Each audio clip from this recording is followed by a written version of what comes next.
Bonjour et bienvenue à toutes et à tous sur Grand Lille TV. Ravi de vous retrouver en ce jeudi 14 juillet 2011. Voici dans un instant l'actualité de la métropole lilloise.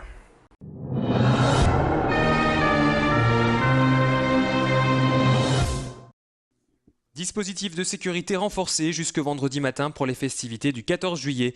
Pendant 2 jours, 500 policiers et gendarmes sont mobilisés dans tout le département pour assurer le bon déroulement des manifestations et éviter les débordements. La préfecture rappelle les dangers liés à l'utilisation des feux d'artifice.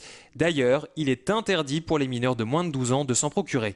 La vente et la distribution au détail de carburant sont également interdites. Cette mesure vise à éviter les incendies de voitures ou tout autre acte de malveillance. Comme chaque jour de fête et chaque fois qu'il y a des fêtes sur la voie publique, des vigilances particulières. Il y a la vigilance vis-à-vis de l'excès de consommation d'alcool, vis-à-vis de l'utilisation des pétards et des feux d'artifice, vis-à-vis également du comportement qu'on peut avoir sur la voie publique. Donc il y aura une vigilance d'abord sur ces priorités qui visent à utiliser l'espace commun ensemble en toute sécurité.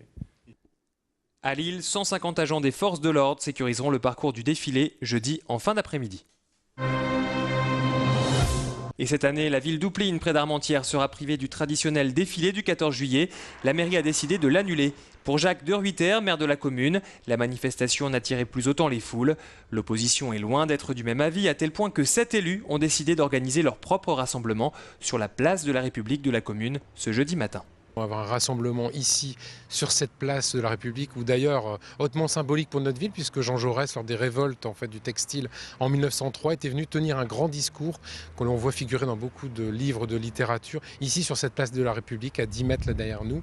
Et donc je crois que plusieurs symboles demain, et donc il y aura des petits discours qui rappelleront ce qu'est la Révolution, ce qu'elle a apporté dans notre pays, et ce que revêt la démocratie, le bien vivre ensemble dans une ville.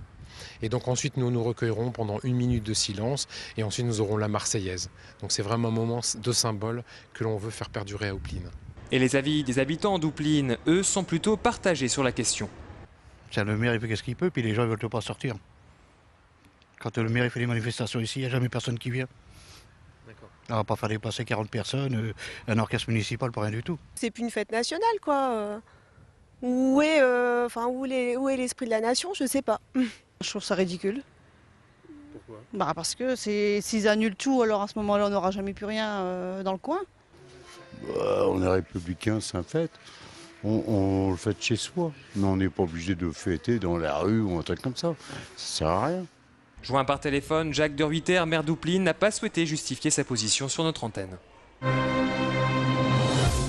On en parlait depuis plusieurs semaines, c'est enfin en vigueur. Il faut désormais ralentir sur les grands axes routiers autour de Lille. Dans la nuit de mardi à mercredi, les agents de la DIR Nord ont désocculté les centaines de panneaux qui avertissent des nouvelles limitations de vitesse. Car depuis mercredi matin 6 h, la vitesse est passée de 110 à 90 km/h dans le cœur de l'agglomération lilloise, entre les Quins et Lille sur la 1, Anglo et le port fluvial sur la 25, ainsi qu'entre Lille et Roubaix-Tourcoing sur la voie rapide urbaine. La vitesse est désormais à 110 km/h entre la Chapelle d'Armentières et Anglo sur la 25, les 4 cantons et le CRT de l'Équin sur la 23. Les objectifs, fluidifier le trafic et limiter le nombre d'accidents. Il y a une question d'harmonisation des vitesses puisque le Tour de Lille n'était pas avec des limitations de vitesse différentes. Il y a aussi derrière un enjeu accidentologique et un enjeu environnemental par rapport à la réduction des pollutions liées à une diminution des vitesses. Et cette mesure ne fait pas l'unanimité des automobilistes. Ça va faire plus de bouchons, ça va... pour moi, ça reste inutile, quoi. Ça sera encore des points, il y en a combien? 10 millions d'en moins en 2010, il y en aura 10 millions de plus cette année. Si ça peut faire moins de bouchons, ça sera bien.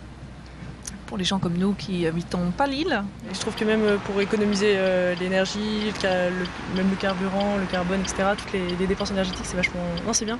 J'espère qu'ils ont fait ça en fonction des accidents. On verra avec le temps ce que ça donne. Et attention, contrairement à ce qui a été annoncé, il n'y aura pas de période de tolérance de la part des forces de l'ordre. Un conseil, ralentissez. Le cauchemar pour de nombreux vacanciers. Depuis lundi, des milliers de voyageurs à destination de l'Algérie sont bloqués dans les aéroports français à cause d'une grève à la compagnie Air Algérie. À Léquin, 2 vols ont été annulés lundi et mardi et 2 vols sont incertains ce jeudi. Si vous devez voyager avec la compagnie algérienne, n'hésitez pas à vous renseigner avant de vous rendre à l'aéroport. Un numéro à composer, le 03 20 49 67 33.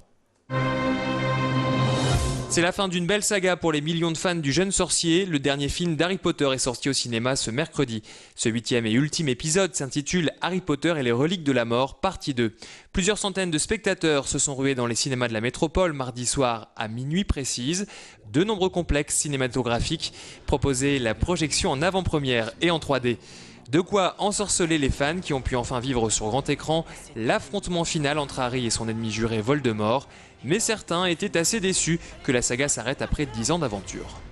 Quand on a lu les bouquins, on sait à quoi s'attendre, donc pas de soucis. Voilà. C'était très bien, on a passé un bon moment. Triste quoi, on voir sa petite larme à la fin quand même en se disant ça y est. Déjà à la fin du livre c'était dur, en se disant quand on a lu la dernière page, ça y est il n'y en a plus quoi. Ça fait quand même plus de 10 ans que je suis, donc c'est quand même une partie de nous qui s'en va d'une certaine manière. Et petite lueur d'espoir pour les fans, J.K. Rowling, l'auteur d'Harry Potter, a laissé entendre qu'elle pourrait se laisser tenter à une suite de la saga après avoir vendu plus de 450 millions de livres dans le monde.